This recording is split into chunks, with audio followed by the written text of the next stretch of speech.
Assalamualaikum warahmatullahi wabarakatuh. Selamat pagi, perkenalkan nama saya Revalina Sani Putri. Saya merupakan mahasiswi dari Fakultas Keguruan dan Ilmu Pendidikan, lebih tepatnya pada prodi Pendidikan Bahasa Inggris. Dan pada kesempatan saya kali ini, saya akan mewawancarai Bapak Firdaus. Saya akan memulai pertanyaan wawancara ini dengan bagaimana pandangan Bapak sendiri mengenai sejarah awal dari konflik antara Palestina dan Israel bermula, dan faktor-faktor apa saja yang menurut Bapak memicu terjadinya konflik tersebut?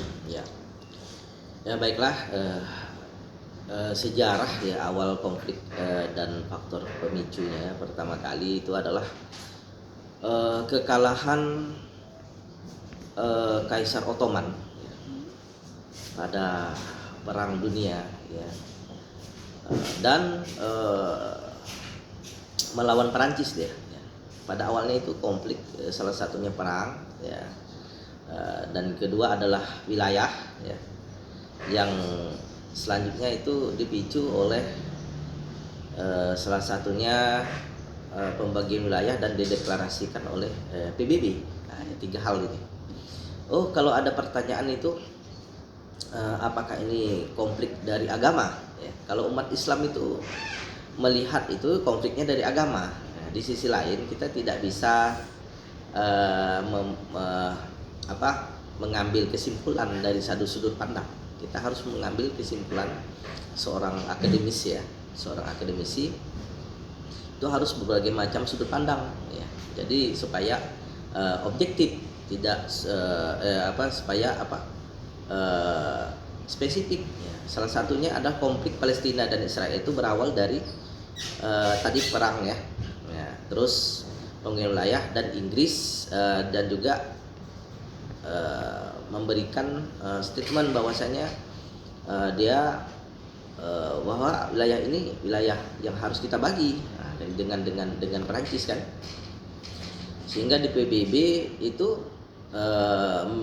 ada sebuah rapat bahwasanya Palestina ini masuk dari salah satunya kesatuan dari Arab ya, maka Liga Arab kan Palestina kan. Jadi peranan Arab Saudi ya, sebenarnya secara historis tanah Palestina ini milik umat Islam ya, dan tanah ini adalah disucikan dalam Quran ya. Itu tanah yang diberkahi ya, dalam Quran itu, maka orang Palestina itu tidak akan meninggalkan tanah Palestina walaupun bagaimanapun konflik ya. Jadi yang permasalahan secara ilmiah itu konflik Palestina Israel berawal dari abad ke-19 ya, ketika muncul gerakan nasional Zionisme ya. Di Palestina ini di banyak agama juga ya, salah satunya ada juga Nasrani ya, ada Muslim ya, ada Kristen ya. Dan Zionisme ini salah satu paham Zionis ya. Yahudi orang Yahudi tidak semua menganut Zionis ya, karena Yahudi ini kan agama bawaan sejak zaman Nabi Musa ya, Nabi Musa alaihissalam ya, Yahudi. Dan setiap orang Palestina juga tidak juga Muslim, ada juga yang Kristen ya, Nasrani. Jadi di situ mereka hidup dan damai ya. Ada faktor politik juga yang menentukan kenapa konflik ini ya. Jadi yang ingin membentuk negara Yahudi ya, ini konfliknya awalnya ya, dan nasionalisme Arab dan Palestina itu mempertahankan tanah mereka pada masa mandat Inggris. Ketegangan meningkat setelah deklarasi Balfour ya 1917 dan migrasi besar-besaran Yahudi ke Palestina. Itu puncaknya terjadi pada saat PBB mengusulkan pembagian wilayah tahun 1947 yang memicu perang 1948 dan memicu perang 1948 dan pengungsian rakyat Palestina. Itu faktor pemicu utamanya meliputi klaim atas tanah yang sama. Nah, jadi intinya begini, logikanya begini. Adik punya tanah ya. Tanah adik itu udah tahu hak milik kan. Tapi hak milik itu ditumpangi oleh orang lain. Ya. Dan ada tanah ganda, istilahnya klaim ganda. Istilahnya ada permasalahan tanah, permasalahan wilayah. Nah, ini yang terjadi di konflik Palestina, saling mengklaim. Nah, sehingga tidak akan selesai ketika klaim ini tidak diputuskan. Sehingga Palestina ini belum jadi negara. Kalau Palestina jadi negara, maka konflik itu akan bisa diredam karena sudah pembagian wilayah. Ya. Jadi diakui oleh negara lain. Itu syarat-syarat menjadi sebuah negara. Ini Palestina belum diakui oleh PBB. Ya, maka Indonesia ini menjadi poros tengah ke depan, ya. Semoga bisa menjadi negara yang mendamaikan, ya.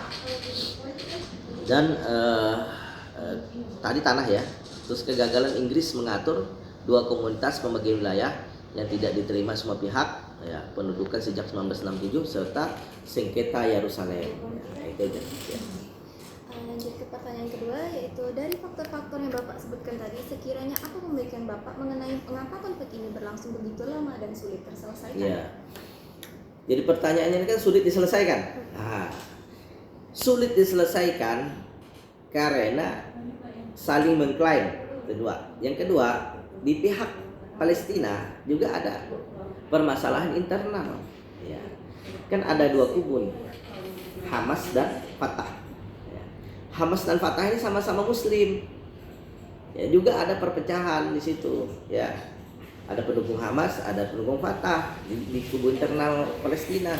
Ya, kenapa konflik ini berlangsung lama? Kayak gitu kan, sulit diselesaikan karena beberapa isu kunci tidak pernah terselesaikan seperti status Yerusalem dan hak pengungsi Palestina. Selain itu terdapat ketimpangan kekuatan politik dan militer serta perpecahan internal baik di pihak Palestina maupun Israel. Nah, kan tadi kan konflik ini juga dipengaruhi kepentingan geopolitik. Geopolitik ini wilayah, ya. Nah, geopolitik ini wilayah, di mana di sebuah wilayah itu faktor-faktor politik pembagian kekuasaan yang belum rampung sampai saat ini. Maka ada sebuah, ya, lembaga internasional, kalau bisa Indonesia yang mengambil alih untuk perdamaian dunia itu, ya. Karena Indonesia kalau bisa membuat permasalahan itu menjadi apa istilahnya, jalur free Palestine, ya, itu lebih baik. Nah, tapi ini sulit diselesaikan karena negara Barat juga punya kepentingan, ya, punya kepentingan geopolitik, di mana itu harus dipertahankan, gitu kan. Nah,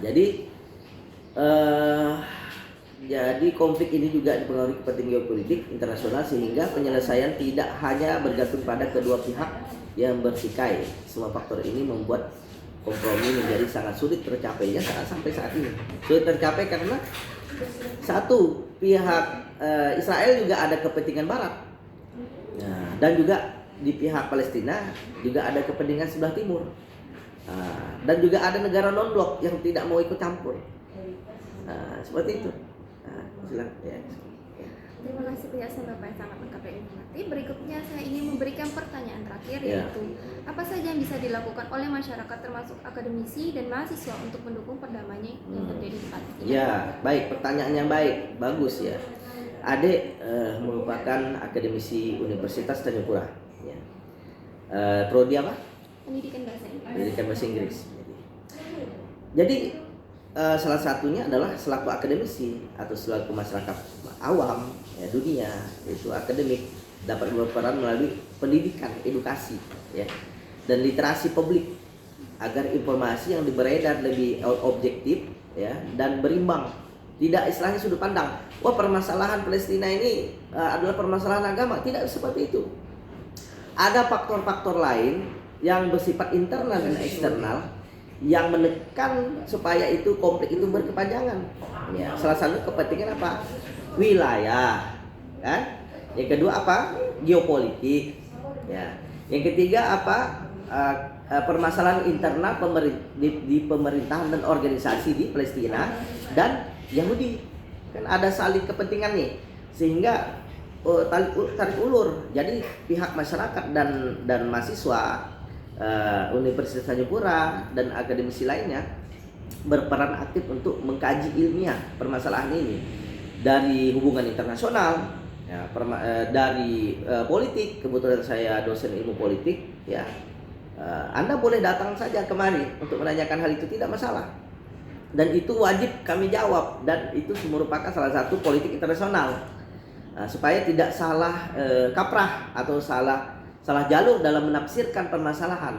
Karena permasalahan ini kalau bisa ya kita permasalahan itu kita bisa selesaikan kan, dan kita bisa dalam pendapat itu John Galtung itu ya, John Galtung itu merupakan mediasi politik, mediasi permasalahan. Jadi tidak boleh kita itu objektif, tidak boleh kita meninjau permasalahan dalam satu sudut pandang. Kita harus ini merupakan ilmu diplomasi ulung ya. Dan juga kita berperan aktif juga dalam aksi kemanusiaan di Palestina. Indonesia berperan aktif, salah satunya membuat rumah sakit Indonesia dan juga membuat Masjid Istiqlal Indonesia yang ada di Palestina. Dan pendidikan kita juga banyak menyumbang. Itu kita berperan aktif untuk aksi kemanusiaan, pendidikan, kesehatan dan lain-lainnya. Itu merupakan diplomasi kita supaya perdamaian dunia harus dijalankan, dan penjajahan yang harus dihapuskan sesuai dengan peri kemanusiaan dan peri kemanusiaan ya. Jadi itu merupakan salah satu unsur-unsur negara Indonesia yang bisa berdaulat, supaya Palestina juga bisa berdaulat, adil dan makmur, supaya apa? Islam ini juga harus bersatu ke depannya, supaya menjelaskan bahwa konflik ini harus ditinjau dengan ilmiah, dengan beberapa kacamata ilmiah akademisi, supaya apa? Supaya umat Islam itu tidak bisa dipropaganda, tidak bisa diadu domba ya sama sesama muslim, dan orang Kristiani tidak juga bisa diadu domba. Karena manusia ini adalah sifatnya lahiriahnya adalah berdamai ya. Sifat manusia adalah saling cinta kasih ya. Karena kalau cinta kasih, damai ya, itu akan ada unsur kesejahteraan. Dan ada kesejahteraan itu hidup manusia itu berjalan dengan baik seperti itu. Ya. Oke. Baik, terima kasih banyak Ya. Bapak atas waktu dan kesempatan yang Bapak berikan untuk menjawab semua pertanyaan saya hari ini. Saya sangat menghargai penjelasan dan wawasan yang Bapak sampaikan yang sangat berarti untuk pemahaman saya. Ya, terima kasih saya ucapkan atas kunjungannya ke Fakultas Ilmu Sosial dan Ilmu Politik.